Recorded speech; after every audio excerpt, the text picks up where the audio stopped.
Welcome back to my channel. This is Pratibha Kadivaipu vlogs.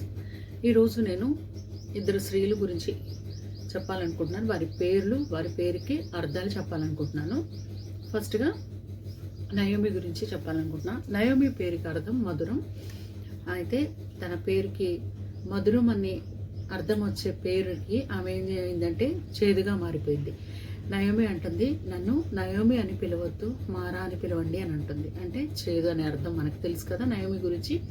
అలాగే ఇంకొక రెండు పేర్లు ఉన్నాయి, వాళ్ళిద్దరి పేరు ఒకటే, అదే తామారు అనమాట. తామారు అంటే యూదా కోడలైన తామారు. ఇంకొక తామారు ఉంది, దావీదు కుమార్తె అయిన తామారు అనమాట. వారి లైఫ్లో కూడా మరి తామారు అంటే అర్థం ఖర్జూరం. నయోమి పేరు మధురం, తను మారా అని పిలవమంటుంది. తామారు పేరుకి అర్థం ఖర్జూరం. అది ఆమె లైఫ్ కూడా చేదుగా మారిపోయింది. యూదా కోడలి లైఫ్ కదా మనకి తెలుసు. యూదా గురించి ఆదికాండంలో మనం చదివినప్పుడు ఆ తామారు యూదా గురించి మనకు తెలుస్తుంది అనమాట.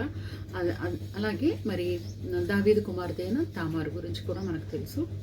తను కూడా మరి ఆమె యొక్క రాజు కుమార్తె, కానీ ఆమె జీవితం కూడా ఖర్జూరం లాంటి ఆమె జీవితం కూడా చేదుగా అయిపోయిందనమాట. కాబట్టి ఎవరి లైఫ్ ఎప్పుడు ఎలా ఉంటుందో మనకు తెలియదు.